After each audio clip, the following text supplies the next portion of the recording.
Wiraos serat babat cariyosipun anenggih Ki Ageng Mangir Wanabaya namanipun, kang dahat memuja ing sih ira yang sukma katongtong.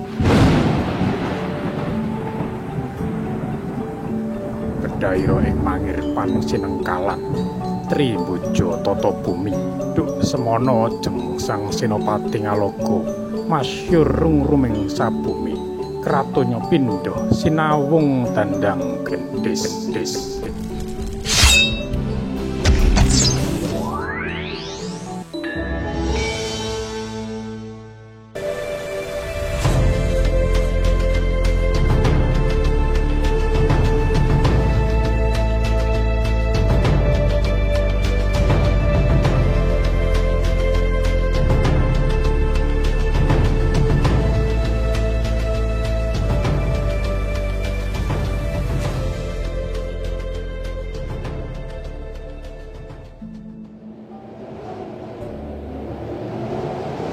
Mangir, sebuah padukuhan yang terletak di atas tempuran dua sungai besar, Kali Progo yang berhulu di Gunung Sindoro dan Kali Bedog yang berhulu di Gunung Merapi.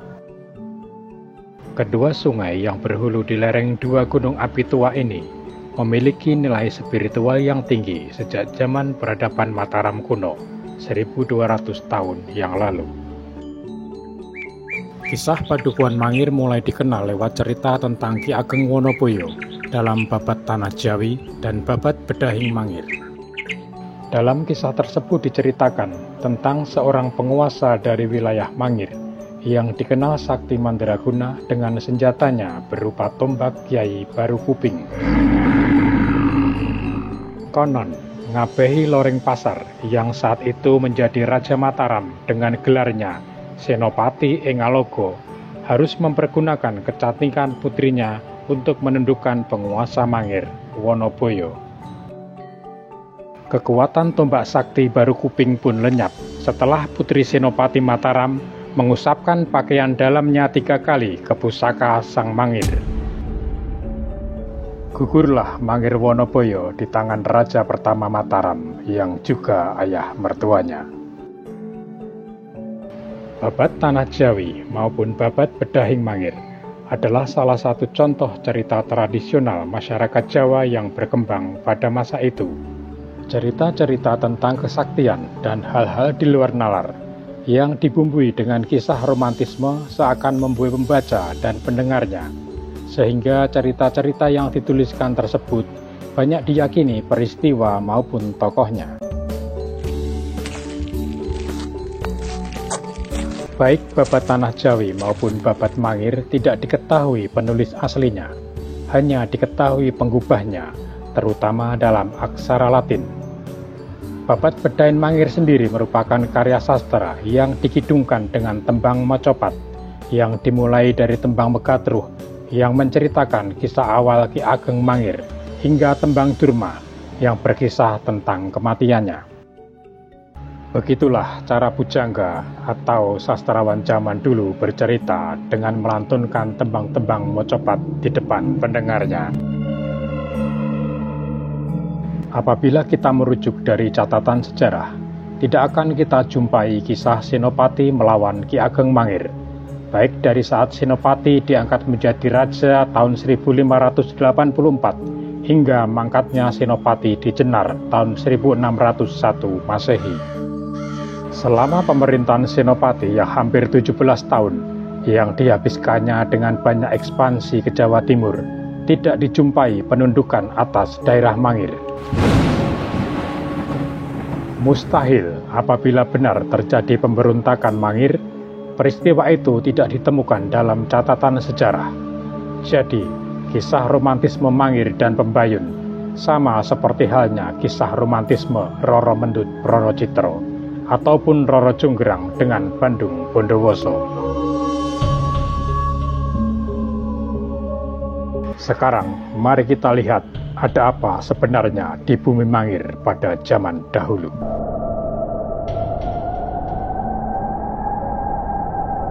Letak padukuhan Mangir ini berada di dekat pertemuan dua sungai besar, yaitu Progo dan Bedog. Dari tata letaknya ini mengingatkan kita akan lokasi Candi Borobudur yang berada dekat dengan pertemuan dua sungai juga, Progo dan Elu. Secara spiritual, titik pertemuan antara dua sungai memiliki nilai magis yang tinggi yang dipercaya masyarakat Jawa kuno dahulu hingga sekarang.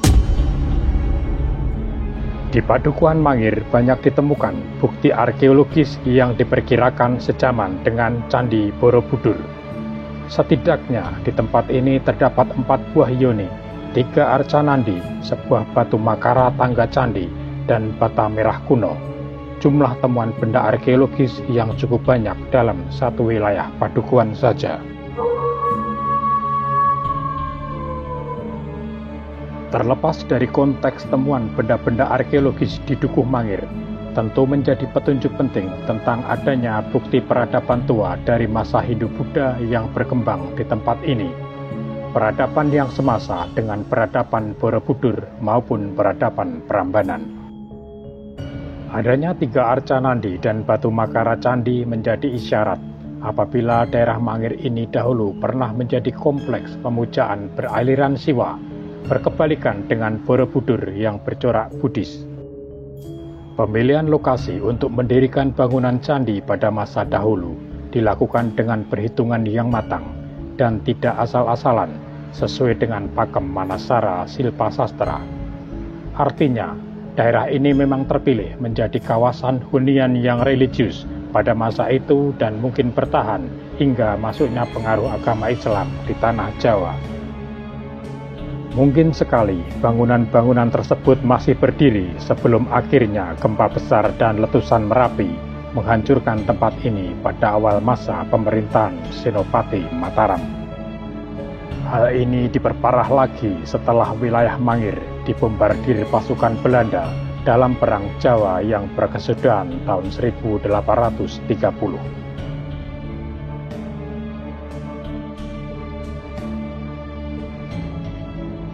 Demikianlah, Mangir adalah sebuah daerah tua yang sudah dikenal sejak zaman Hindu-Buddha dahulu, yang bisa duduk sejajar dengan Borobudur dan Prambanan. Jejak kebesarannya menjadi lebih nyata dibanding sebuah karya sastra yang tidak jelas siapa penulisnya.